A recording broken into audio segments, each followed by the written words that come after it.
Most Russian recruits who arrive on the front lines are almost completely unaware of the nature of the war in Ukraine, say Russian war bloggers. They blame it on deliberate, conscious ignorance and say that it is exploited by commanders to throw unprepared men into assaults. Mobilized paratrooper, war blogger, and volunteer Nikita Tretyakov writes that Russians who come to fight in Ukraine know catastrophically little about the war. Yes, not all 100%, but the vast majority come to the front without even the most basic understanding of what the war looks like. Many not only do not know how to behave properly when a kamikaze drone flies at them, but also do not know that such things even exist. Not only do not know how to apply a tourniquet, but have never seen it, even on the screen. And in general, they imagine the war almost as a triumphal procession.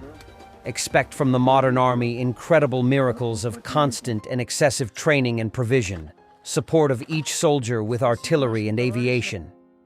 When they sign a contract for a certain period, they often do not even realize that the contracts are automatically renewed and are now de facto indefinite. It may seem surprising in the third year of war, Tretyakov says, but time after time we encounter such people, and there are more and more of them in each wave of new contract soldiers. But no amount of amazement can even begin to compare with the shock that overtakes such a freshly minted soldier who knows nothing on his first combat mission. This is a real shock, often felt by these people as a deception on the part of the system, as a kind of betrayal. Today, more information is published on the military specialisms that interest me almost every day than I can read. There is a flood of analyses of the general situation at the front, in addition to coverage of those aspects that are obvious at the front, but are unknown to the general public. Videos of battles of both infantry and equipment, of artillery and UAVs are published. And anyone can access all this by simply reaching out and writing a search query. The notorious truth about the special military operation, its realities from the fighter's point of view, no one hides it. Moreover, it is possible not only to get an idea of the war, but also to prepare for it, at least to get knowledge that can help you survive. And yet, we see very few informed or self-trained recruits at the front. Why? My thought followed a well-trodden path: criticism of the major media and criticism of the candidates themselves. They say that the TV shows only positive things, and people blindly believe and go without trying to find out anything more. But these factors do not seem to me exhaustive, or even basic for the formation of this unfortunate phenomenon. It cannot be that people who are considering the decision to go to war and risk their lives there do not try to look deeper into the subject, to understand where they are going and what is going on there in general. Yes, the truth about the special military operation is not hard to find out. Yes, most adult men, when considering going to war, delve into the subject and try to understand what awaits them there. And they do. And they don't go to the military enlistment office, don't sign a contract, don't go to the front. The truth of this war is not attractive, not glamorous. It is cruel and disgusting. It stinks of blood and dirt, bestiality, a feeling of helplessness and uselessness, almost zero value of life and dignity. Most people realize this quickly, and they don't go. Call it survivorship bias or negative selection, but most of those who do go to the front do so precisely because of ignorance. It gives them false hope that the war will help them in their difficult life situations, which is what pushes them to that decision. And yes, they are entitled to feel deceived, because a choice out of desperation is not a choice, just as a choice due to ignorance or induced delusion is not a choice.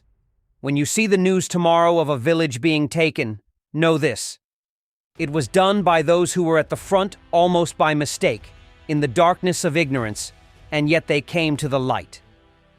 Responding to Tretyakov's commentary, Sviatoslav Golikov, the philologist in ambush, notes, "The determining motive for the radically overwhelming majority of new contract soldiers is indeed the desired way out of social dead ends, primarily a material one.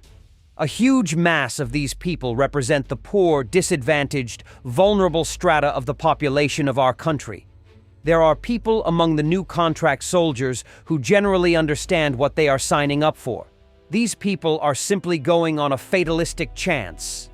But the masses of people actually go as if to some kind of fairy tale, not understanding how ugly and scary this fairy tale is in reality, and the opportunities to get out of this fairy tale with an army contract are extremely limited, despite the fact that there really are wagon loads of information about the actual situation.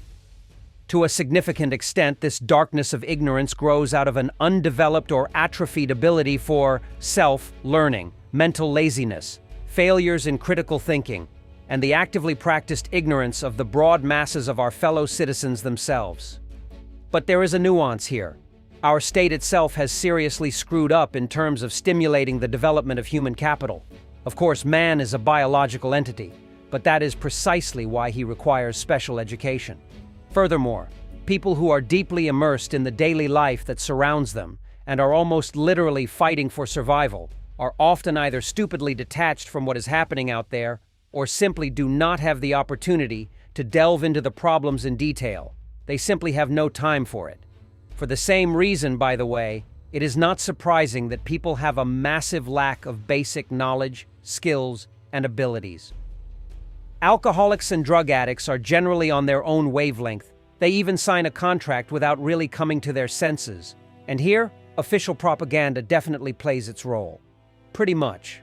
According to another war blogger, the tactic they're using is to send small groups out to lodge themselves in a position, then send more groups to build on that lodgement and so on. Only 1 or 2 survive from each group, but it's enough to generate a slow advance.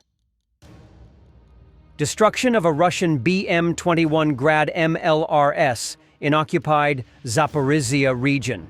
We can see that the launcher is firing rockets while burning, which means the rockets are exploding involuntarily because the MLRS was hit. The Grad is very important for the Russians, especially considering their primitive World War II tactics. Saudi Arabia has agreed to host a summit between Trump and Putin, according to the kingdom's foreign ministry. The kingdom welcomes the summit and reaffirms its ongoing efforts to achieve lasting peace between Russia and Ukraine. The statement reads, Trump dismissed European leaders' criticism of VP Vance's speech at the Munich conference, saying there's no reason for them to be upset.